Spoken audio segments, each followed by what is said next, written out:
Okay, one of the things, in this session, what I want to do is look at the practical issues while we're actually teaching, and some tips and things in which you can do, and also the why we do it.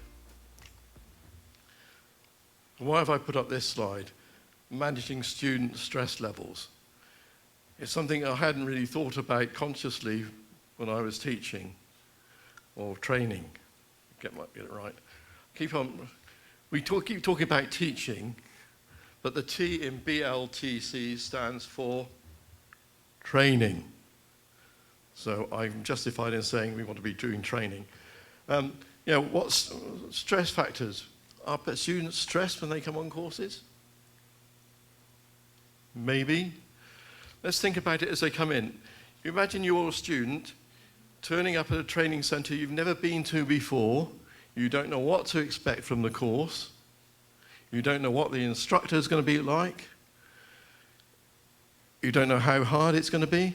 So if that's a scale of 0 to 10, what level is your stress going to be at, or your anxiety going to be at? 10. It's certainly going to be high, isn't it? And then you start talking to other people, and maybe it goes down a bit. Other things start happening. Sometimes it goes up, sometimes it goes down. What I want you to do is, in your course notes, so the blank slide after this one, I want you to sketch out what you think the graph might look like. I'll just give you a couple of minutes to do that. Well, not even a couple of minutes, maybe a minute. Just quickly do that. Yep. Then I'll give you my answer.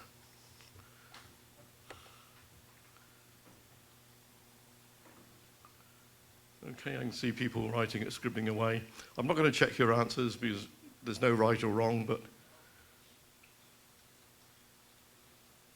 Okay, everybody got something? Okay, for time's sake, I'll move on to the next slide. I've got my example of what it might look like. I've done it as a bar chart because it's easier to do in PowerPoint. So, the first column there is what we said when people arrive. It's going to be high. Then in the second column, that's where people are chatting before the course starts. So as you get to know people, maybe your stress level goes down. When I talk about stress, I mean stress, anxiety, something like that. Heart rate. Then we go through the introductions. It's going to go up high until you've done your bit. When you've done your bit and everybody else is going on, then it drops again. The instructor starts teaching, and maybe he's going through some stuff which is more like the lecturer style. That's fairly easy. Relax. And then he asks you a question. And he maybe asks you as an individual question. Well, up goes the stress level again. And so on through the day. You get to a break, and it goes down in the break, and comes back up again. Yeah, people got... I guess we normally are aware of that going on subconsciously, but if we think about it, we can watch out for it and monitor it. Click. Next slide. Yeah. So what I'm saying there is it's important that the stress levels vary as we go through the training. It needs to vary within comfortable limits. You don't want it getting too high, because that's when people feel they want to rush out the room and get away from you. Or if you're going too high, you may cause a heart attack. You don't want that to happen. But you also don't want to get too low, because that's when they fall asleep or start looking out the window. But why do we, I probably answered that why question there. We need to manage that and control when it goes up and when it goes down. So click again. So we need to de-stress the high peaks. We don't want them getting too high, but we also want to boost up the low troughs, low dips in there so that people don't go to sleep. Okay, does that make sense? The answer is yes. Okay, so how do we do that, and when we do that? Well, as we go through the next few slides and look at some of the things, I will try and mention where that happened. But for teaching, we want to we really need to have a good example, a good role model for teaching. So next slide, please. Jesus is our old example, I think, in this. As we go through the Gospels, we can see that Jesus was an excellent teacher. Everybody agree? Yeah. He did it in small groups with his disciples. I've got the example of John 14, verses 1 to 21. That's where he's talking about his coming death and that he will be removed from them, but also that he'll be preparing a place for them, and also sending the Holy Spirit to be their comforter. And he was teaching. They didn't get it straight away, but at least he planted the seeds for their understanding on that. He also did it in large groups. Remember the Sermon on the Mount? I'm not going to go through that, but it's there in Matthew 5 to 7. If we look, but what we want to do is look not only at what he taught, but how he taught it. Yeah, because I think we can learn a lot from that. And we can apply it in any situation. And that's what I want to do in this training, to think about how we can train and apply it to BLTC courses or whatever course you might be teaching. So let's have a look at the next slide.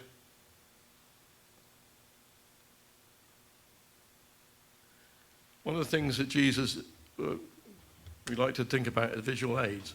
Did Jesus use visual aids? Yes, he did. You know, when asked whether they should pay taxes to Caesar, he borrowed a coin and said, whose inscription is on this? Well, in that case it was Caesar's, and he said, render it unto Caesar, which is Caesar's, and so on that. Yeah. He also used the bread and wine at the Last Supper. We probably don't think of that as a visual aid, but he held up the bread and said, this is my body broken for you, and the wine, this is my blood shed for you. Visual images that every time they took the bread and wine, they were reminded about Jesus' sacrifice. An excellent visual aid. Okay, next slide, please. So why use visual aids? Call out some answers. And maybe jot it in your notes as well.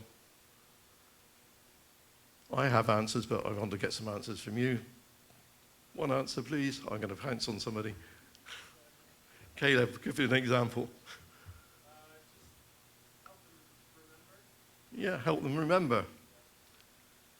Other things? Focus on the points being made, yeah? Is that what you're saying? Yeah. To help understanding, yeah.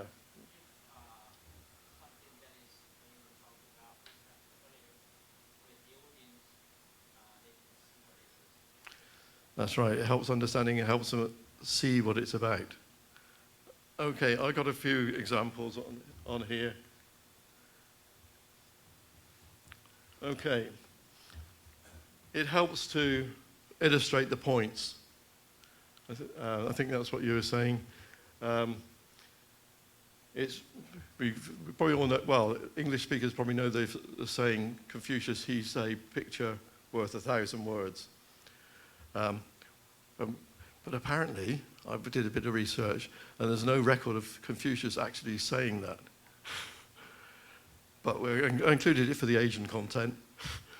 Apparently, the person that's first recorded to see it was somebody called Fred R. Barnard, and apparently he was an advertising guru, an expert in advertising. So when he was trying to tell people that we wanted posters and so on, he was saying that a picture is worth 1,000 words. Pictures are memorable. You see a picture and you remember it. We've got, probably our visual memory is better than our verbal memory, or mine is anyway. It gives students something else to look at, rather than just looking at me. Makes me feel easier if they're looking somewhere else sometimes. But apparently the human eye needs a variety of focus. So we don't really want to be looking at the same thing all the time.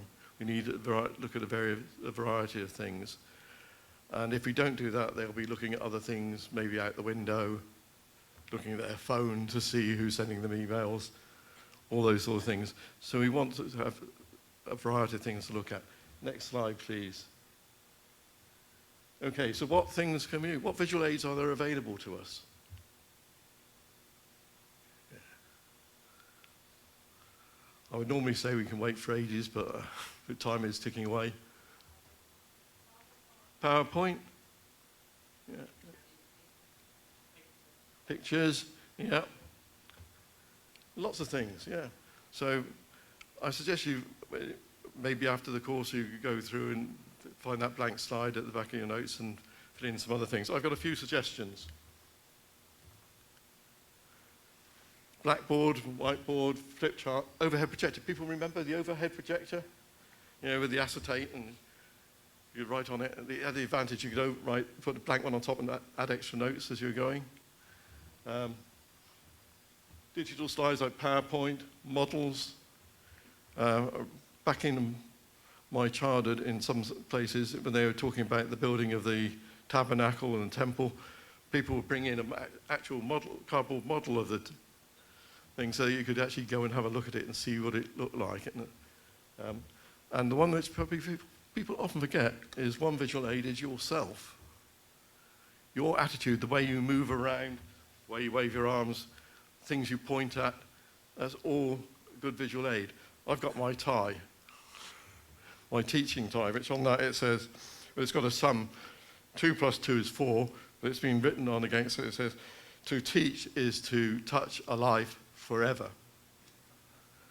What better thing for biblical training than that? Okay. Some of these things you'll just have a look around the room and see, oh, that illustrates that point. I can use that. Think about it. Okay. If you're using one of the first 4 on there to put up some bullet points, I've got a thing in there saying, remember the 3-7-11 rule. Has anybody come across that? No? Great. That means I can talk about it. It's saying when you're putting things like bullet points on a slide or on a flip chart, use no more than 3 different colors and be consistent as you go through all your slides. So you'll see on mine that I've used red to illustrate what I think are important points. The 7 says, don't put more than 7 bullet points on a slide. And don't take more than 11 lines on the slide to display it. Now, these are guidelines. People will vary that. And I must admit, I've been looking through a few slides that have been up at the front, and most people have stuck pretty well to that. Maybe not always, but it's worth thinking about. Okay, that makes sense. A few nods. Okay, next slide. Stories. Jesus used stories almost non-stop. In fact, I forget which chapter it is in Mark, it said that Jesus always taught using parables. It's not totally correct, but there's a few other places where he did other things, but he taught parables. And if I were to say to you, what's your favorite parable, I'm sure everybody could come up with 1 or 2. You remember the parables. But you don't have to use his examples. You can use your own. It can be from maybe something from your own experience. I talked about the person that turned up in the wrong course. You can maybe a story you've heard that's applicable, or even make up one. Okay? Just to illustrate the point. The important thing is to keep it short, simple, and relevant. If you're using a story, don't use something that goes on for half an hour. By the time you get to the end, you can't remember what you're illustrating. Just make maybe 1 or 2 points through that. Okay? Questions? You can guess that I like to ask questions. We've got some examples there. Jesus used the image on the coin, which I talked about just now. Back in Matthew, and also in Luke chapter 9, he asked the disciples, who do people say that I am? And got them to answer it. And then he asked them, who do you say that I am? So why does he do that? Well, coming back to our stress level thing, when you ask a question, first thing that happens is stress up, particularly if you ask an individual, the stress level goes up again. You know, they wake up. It gives people a chance to think, or it encourages people to think. And it also allows you to check that they are understanding where you're going. In the course note, in the BLTC notes, it talks about not asking closed or yes/no questions. Reason for that is that if people have got to add to it, then you get more information out of them. So we call that sort of question an open question. Okay, so go on to the next slide, because I've got some different ways in which you can ask questions. First sort of question is a rhetorical question, which you're not really expecting an answer for. So I said, if I was to say, is everybody ready for lunch? I'm not expecting you all to say yes or no, but you get agreement, it gets people to think. Overhead questions is what I've been doing quite a bit, where I ask the whole group and want suggestions, answers coming out from there. On which people don't necessarily like always is what I call the pounce and prompt question, where I ask a question and then say, like I did before, I asked Caleb, or I might ask Jeong or various other people. If I ask them an individual question, it puts the focus on there, so their stress level really goes up, and other people think, phew. But it's one way of asking a question. And there's a bounce question, which is much like the pounce and prompt, but once I ask one person has given his answer, and they say, and what about you, Chad? What about you?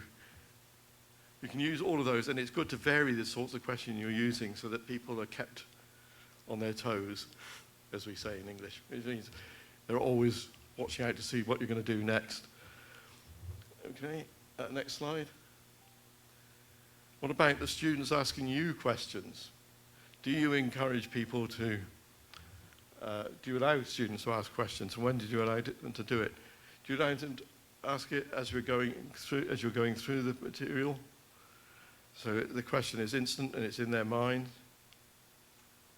Do you allow them to only do it at the end of the topic? Or do you say no questions at all, lecturer style? My personal preference is to allow people to ask the questions as it comes up, because if you wait for questions at the end, they've forgotten what they want to ask. I haven't done that so much today because we're wanting to watch time a bit more closely. That never say never ask questions. Always allow people to ask questions, because it does two things. It allows them to clarify for themselves, and it allows you to check that they're understanding or make sure that they understand. Okay, next slide, please. So you've got various options for answering those questions that they ask. First thing you can say, if it's a short, brief question in the flow of the course, answer it there and then, and as long as it doesn't interrupt the flow of the training. Longer questions, more complex questions or complex answers, you might say, well, we'll cover it at a break.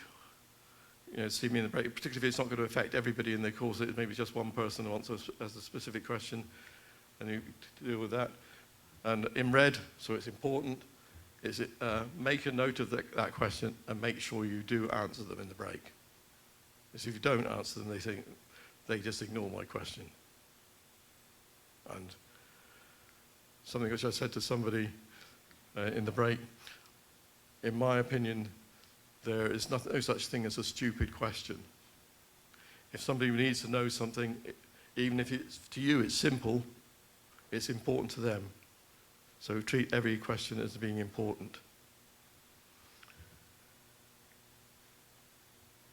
One which often crops up when I'm doing programming courses is, we're going to be covering that later. You know that subject is going to be talked about in more detail, so you can say that. And when you get to that subject and you've gone through it, you can say, okay, Ujala, does that answer your question? That sort of, make sure that you tie it in together. Sometimes you just don't know the answer to the question. Okay, you need to be honest about that. And two things you can do to that. One, you can say, I'll try and find out for you, and in the breaks you go and ask somebody that you know knows the answer, or look it up, and then feed that back to them. And occasionally you have to say, I'm going to have to refer you to an external expert. I think the thing that springs to my mind on that is we have a module on pastoral counselling. If somebody comes up with a very delicate question, you can't deal with it there, and maybe it's going to take some time, so you need to refer them to a counsellor. If you can find an appropriate name, you do that. If not, you see if you can find some way of getting that information to them. Don't try and bluff your way through it. It's too dangerous. And the solution I do like when you get a class asking a question, so maybe somebody's asked a question, you say, yeah, that's a great question. What does everybody else think? Have you got any suggestions about that? So you get other people answering the question for you. Have you used that sort of thing? It's really effective, because it also helps to build the relationships between the students. Okay, next slide. Humour. Should we use humour in classes? Well, if you look at me, I can't do anything but use humour. Jesus used humour. We've got an example there where Jesus has been talking to the rich young man, and he, saying that advised him to sell what he had and give to the poor, and that was too much for that young man, and he went away. I like to think that maybe he thought about it and did something about it later, but we don't know. But Jesus then said, it's easier for a camel to pass through the eye of a needle than it is for a rich man to enter the kingdom of God. And I'm sure he was saying that with a big smile on his face and a twinkle in his eye, and people would have laughed because they understood. Humour is great because it can relieve that stress. If you can see that people are getting stressed, and you use a joke or something on there, it can relieve that. Laughter is great for relieving stress, but it mustn't be offensive. Yeah, and of course nobody here would be offensive, would you? Rhetorical question. Okay, and my motto is serious but not somber. We're serious in all we're talking about and what we're presenting, but we don't really need to do it with a long, sad face. Yeah. We're talking about the kingdom, and that is great, and we rejoice in that. Next slide, please. What about testing understanding? We want to make sure that the students are understanding as we go. So we can do that in various ways. As we've said before, we can ask questions. And that, again, allows us to check how people are following.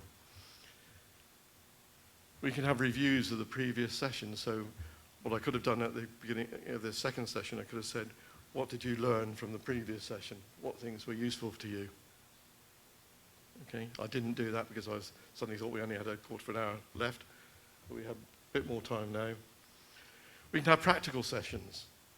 I noticed in the course books on teaching, students are normally asked to prepare a short lesson and present it. That's a good way of judging how they're doing. We can have written tests, depending on what course we're doing. You can either get them to mark it themselves, or you can do it in pairs, or you may even do it online. I know Gihwan is looking at online training. So you can have computer-generated questions and check the answers on that. You can also invite questions for further explanation. As I said, when the students ask questions, you get them to explain it, but you can invite them to do that again. and maybe you run a final exam. And again, that can be either in person or online. Follow that up. So various options on there for doing that. It's important to check the understanding and make sure, not only for yourself, for the students themselves, that they understand, that they have understood. Okay, next slide. So that's just a few tips that you can use when you're actually teaching a course. Okay. Hopefully you find that useful, and hopefully you'll come up with some other things yourself and learn as you go along. Every course I teach, I learn something new. And I'm sure you do that as well. Okay. What about when you get to the end of the course or the end of the day? What things you need to do on that? One thing you don't want to do is say, right, that's the end, off you go. That's rude. So can we get the next slide up? Yeah, so if you've got a course which is running over several days,